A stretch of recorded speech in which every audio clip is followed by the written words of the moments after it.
নমস্কার বন্ধুরা, আপনারা দেখছেন বেবি রানী রান্না রানী চ্যানেলের মধ্যে। আজকে এখান থেকে কাঁচা পাকনা আম পাড়িম। এখান থেকে পেড়ে নিব কাঁচা পাকনা আম। কাঁচা পাকনা আম পেড়ে নিচ্ছি, আর একটা লইব এখান থেকে। ও সাইজে দুইটা আম লইয়া আইছি ফাড়িয়া। দেখুন, এটা একটা সাইডে রাখি দেই। সাদা শস্য লইলাম অর্ধেক বাটি, আর এই যে লাল শস্য আরো অর্ধেক বাটি। এটা জল দিয়া একটু সময় ভিজিয়ে রাখুন।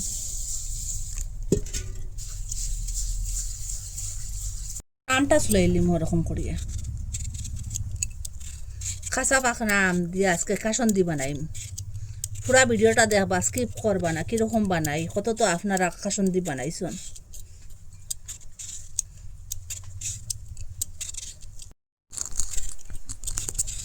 ওরকম করে চুলাই লিছি দুইটা আম, আর আদা লইছি এক পিস। এটাও ওরকম করে চুলাইলিম।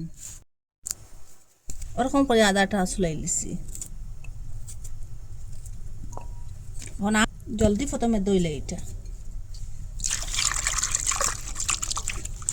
জলটা পাল্টাইয়া দুই তিনবার করে দইলিম খুব ভালোভাবে। ওরকম করে আমটা দইলিছি, আর কাঁচা লঙ্কাও দইলিছি। এখন ওরকম করে কাটিলিম আমটা।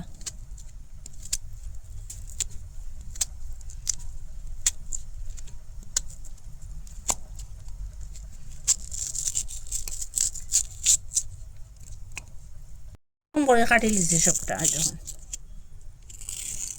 ওরকম কাঁচা পাকনা দিয়ে একদিন কাসন্দি বানাইয়া দেখবা। আদাটা ওরকম ছোটো করে কাটিলিম।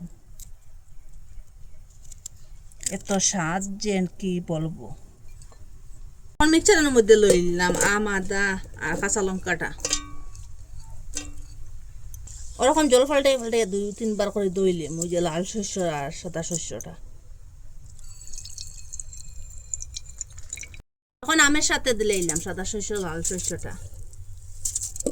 তার মধ্যে কোনো জল দিতাম না, আমের যে জলটা বাড়িব। আর একসাথে ওরকম কুটিলিম। ওরকম করে কুটি লিছি ফুরামি করিয়া। দেখুন, এটা জল দিতে লাগছে না, একসাথে সবটা মিশিয়ে গেছে গিয়ে। দেখুন, আসুন দিই মাফ করিয়া জলটা দিম। এক বাটি, দুই বাটি, তিন বাটিতে 4 বাটি জল দিয়া দিছি। এটার মধ্যে যেটা শস্য, এটা যে আগে মাফ করলাম বাটি দিয়া, সেই বাটি দিয়ে জল দিয়েছিলাম বাটির থেকে। এটা শস্যটা এইখানে হলুদ গুঁড়া দিলে এলাম অর্ধেক চামচ, আর মরিচ গুঁড়া দিলে এলাম অর্ধেক চামচ, আর আচারের মশলাটা দিলে এলাম আর 1 চামচ। ওরকম জলটা ফুটার পরে ওই যে শস্য দিয়ে আর আম দিয়ে পেস্ট বানিয়ে রাখলাম, এটা দিলে এলাম। এটা এখন জাল দিম। খুব সুন্দর কালার হয়েছে দেখুন, কাঁচা পাকা আম দিয়া। কাঁচা পাকনা আম দিয়ে এরকম কাসন্দি বানাইলে খুব সুন্দর, আর টেস্টটা অত সুন্দর, গন্ধ বাড়িছে যে এখনো খাইলি বাড়ি ইচ্ছা করে। আর এটার গন্ধ শুনিয়া মিক্সারের বাটিটা দুই আর 1 বাটি জল দিয়ে দিলাম এখানে। এটা ঘন হয়ে গেছে গিয়া, একটু সময় জাল দিম তো ইটা লাগে। আর 1 বাটি জল দিয়ে দিলাইছি। এখানে চিনি দিলে এলাম অর্ধেক বাটি। আপনারা যদি ভালো লাগে নাতে দিবা না, স্বাদটা বাড়িব। লবণ দিলে এলাম এখানে স্বাদ মতো। এখানে ভিনেগার দিয়া দিলাম আরো অর্ধেক কাপ। ভিনেগারটা দিলে নষ্ট হইতো না, বেশি দিন রাখি রাখি খাইতে পারবা। নর্মাল ফ্রিজের মধ্যে রাখিয়া বহুত দিন খাইতে পারবা। এখন এটা জাল দিম। এটা একটু ঘন দলা দলা যেটা, এটা এখন তার সাহায্যে এরকম ভাঙ্গিয়া দিম। ওই দেখুন দলা দলা আছে।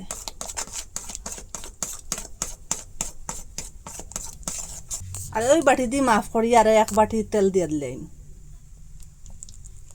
এটা গরম করছি না, এটা কাঁচা তেল।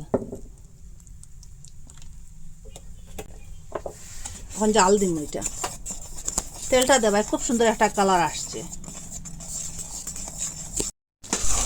ওরকম জাল দেওয়ার পরে দেখুন ওরকম ঘন ইয়া আসছে। এখন আর একটু কাঁচা তেল দিয়ে দিলেন। তেলটা একটু বেশ দিলে খুব স্বাদ হইব। এখন গ্যাসটা অফ করে দিলে এটা ঠান্ডা। এখানে আগে আম কাটিয়া রাখলাম, এটা ভর্তা বানাইবার লাগে। কাসন্দি দিয়া কীরকম ভর্তা বানাইয়া খাই না আপনারা সাথে শেয়ার করবো। যখন কাসন্দি দিয়ে এরকম ভর্তা খাইলে আর জালমুড়ি খাইলে কি বলবো, এত টেস্ট, এত স্বাদ। একবার খাইলে আপনারা বলতে পারতা না যে এবার কাসন্দি পাইবা। ওরকম জালমুড়ি, আম আর কত কিছু খাওয়া যায়। এত ভালো লাগে যে আপনারা একদিন বানাইয়া খাইবা, মিস করবা না। এটার স্বাদ মতো লবণ দিলে এলাম মতো একটু মরিচ গুঁড়া দিলাম, আর একটু কাসুন্দি দিয়া দিলাম। একটু গরম গরম রয়েছে, ওরকম আম ভর্তা খাইবা কাসুন্দি দিয়া। আপনারা মিস করবা না, কাঁচা পাকনা আম থাকতে থাকতে বানাইবা। আপনারা তো কাঁচা আম দি কাসুন্দি বানাইছেন, ওরকম কাঁচা পাকনা আম দি বানাইবা, কথা দিছি। সব কাসুন্দিরে হারিয়ে দিব এই কাসুন্দির আচারটায়। আর যারে দিবা হে যত খাইব তত খাইতেও থাকবো, জিব্বের মধ্যে স্বাদটা লাগিয়া থাকবো, এই স্বাদটা ভুলতে পারতা না। আপনারা তো কত কাসুন্দি বানাইয়া খাইছেন, আমের কাসুন্দি, ওরকম কাঁচা পাকা আম দিয়া কাসুন্দি বানাইয়া খাইবা, কথা দিছি। সব কাসুন্দিরে হারিয়ে দিব এই কাঁচা পাকনা আম দিয়া কাসুন্দি বানাইয়া। এটা কেমিক্যাল ছাড়া, আর এটা মুড়ির সাথেও খাইতে পারবা, শাকের সাথেও খাইতে পারবা, আর এখন আম ভর্তার সাথেও খাইতে পারবা। এত স্বাদ, এত হেলদি, কি বলবো। একবার খাইলে খালি বারবার খাইবা। আর ওরকম কাঁচের ব্যাঙ্গের মধ্যে ঢুকাইয়া রাখি দিলে পুরা বছর যাইব।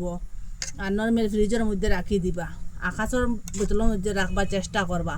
আর প্লাস্টিকের মধ্যে রাখবা না, প্লাস্টিকের মধ্যে রাখলে বেশি দিন যাইতো না, নষ্ট হয়ে যাব গিয়া। আর পরে আমারে আপনারা এসে কইবা।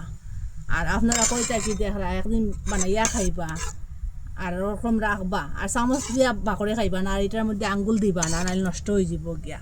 যে সময় খাইবা শুকনা চামচ দিয়া খাইবা, এটা নষ্ট হইতো না, বহুত দিন থাকবো। আর এরকম বানাইবা, কিন্তু মিস করবা না। আর কইতে কি দেখরা কমেন্টের মধ্যে নিশ্চয় জানাইবা। ভালো লাগলে লাইক কমেন্ট শেয়ার সাবস্ক্রাইব করবা।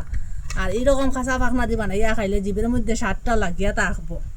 একবার বানাইলে বারবার ওরকম বানাইতে চাইবা। কাঁচা আম দিয়ে বানাইবার কথা আপনারা ভুলে যাবা গিয়া। আজকের ভিডিও এখানে শেষ, নতুন একটা ভিডিও লইয়া ফিরে আসবো বন্ধুরা।